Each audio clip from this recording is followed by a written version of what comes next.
And I didn't push him about it, and I didn't, I gave him the stuff. He didn't use it, but I gave him the paperwork that, is with the program. Yeah. And the link, but he didn't use it. He's just being a stubborn guy. But he's still struggling with it where I'm not. So I would say use the program because it helps you mentally disconnect from the habit.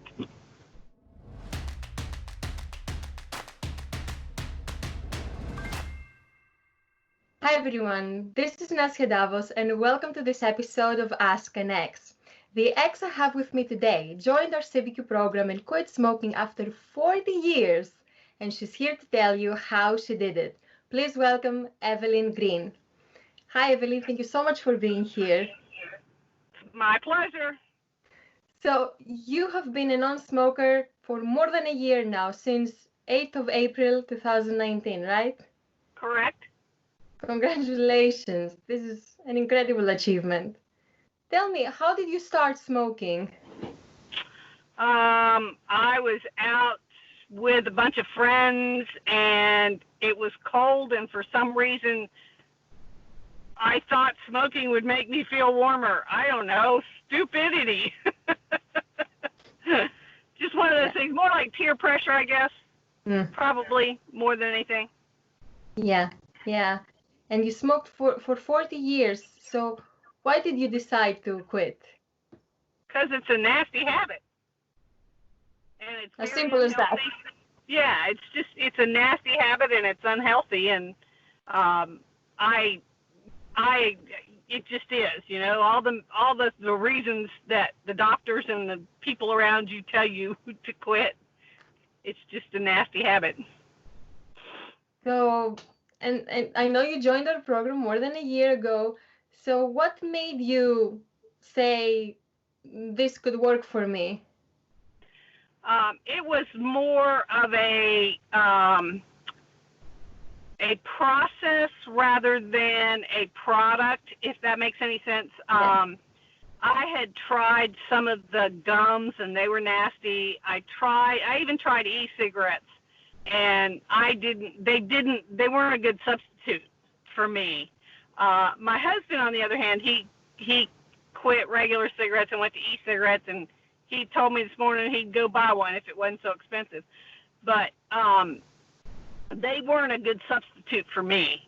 So I knew I needed some sort of mental process to go through in order to just get through the quitting process. Yeah, makes sense. The process is always helps you change your mind and stuff. Right. It's better than I had made up my mind a long time ago. It's just a matter of that day-to-day process that you have.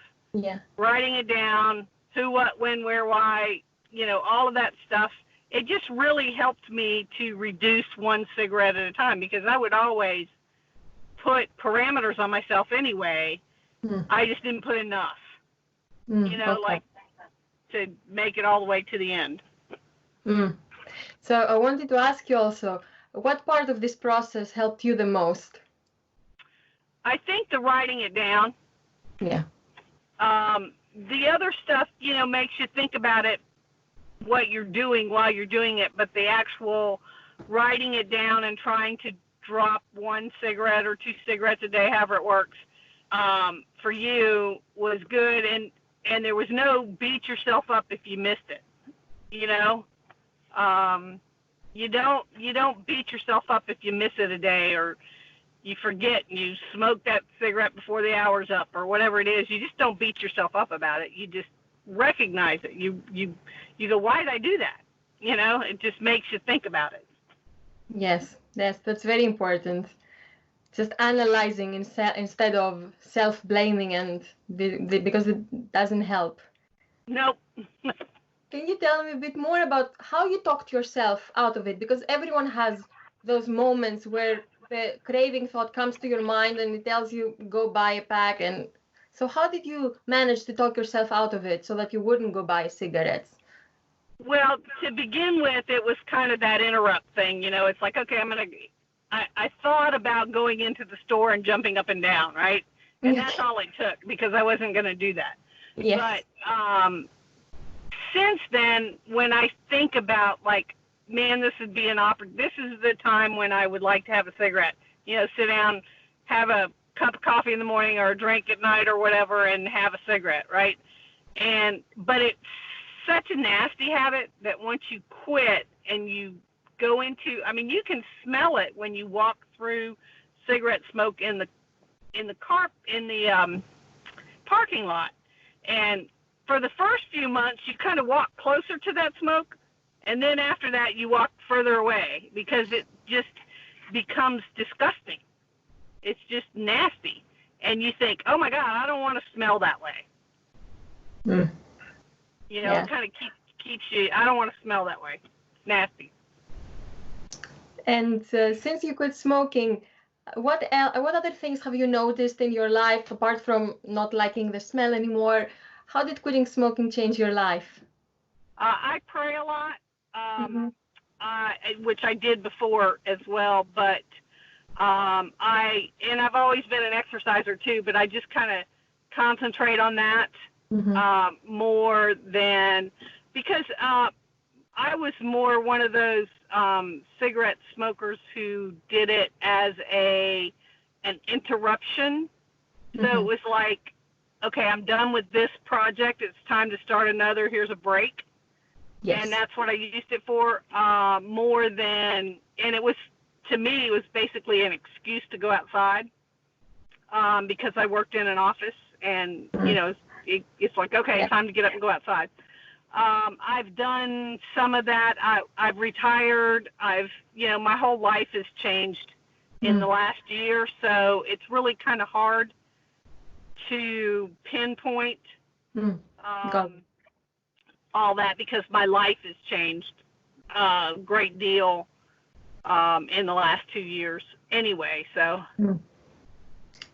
now that you're a non-smoker for more than a year now, what's the best part of being free from this nasty habit, like you say? Well, part of it, I guess, is the money, and you're not always thinking about it. When you're a smoker, you're always thinking about the next smoke. You're always thinking about, when's my next break? You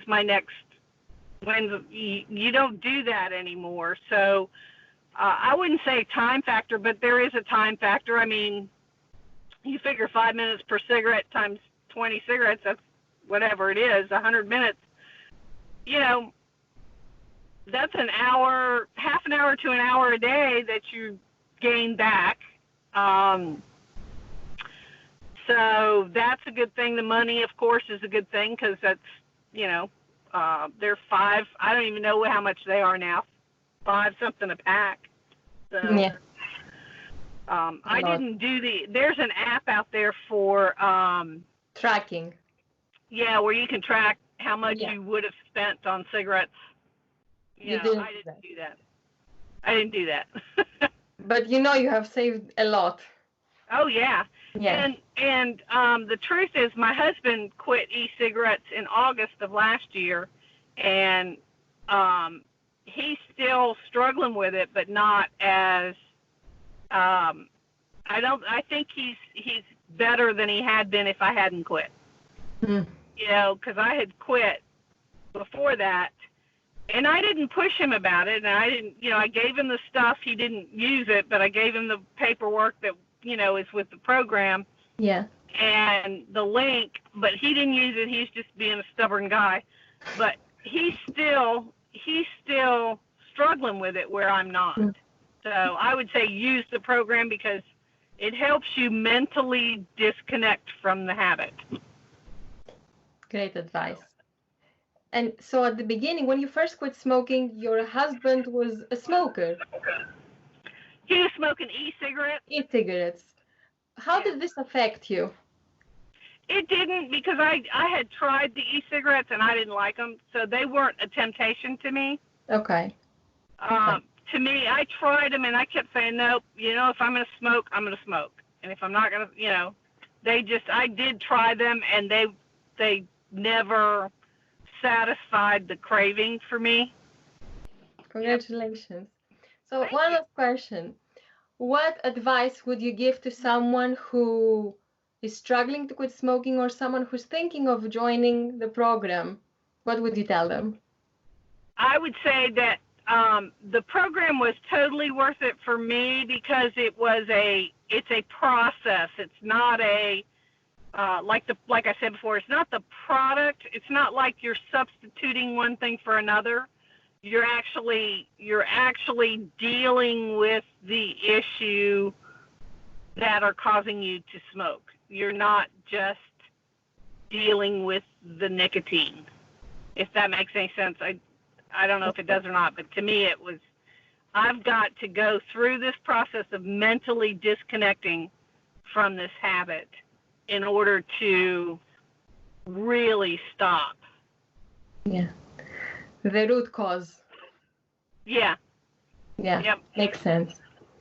Okay, Evelyn, thank you so much for sharing this, and thank you so much for taking the time. I know you're very busy, so thank you for being here. Actually, I'm not as busy as I used to be. It's called retirement. Great. That's a good thing. That's a good thing. Well, thank you.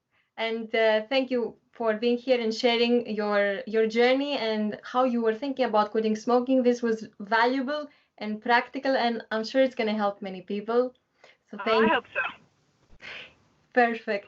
And if you are here watching this video, leave a comment below and let Evelyn and I know what you're taking away from her journey that can help you in yours. And thank you all for being here. Have a wonderful day, and I'll see you next time. See you later.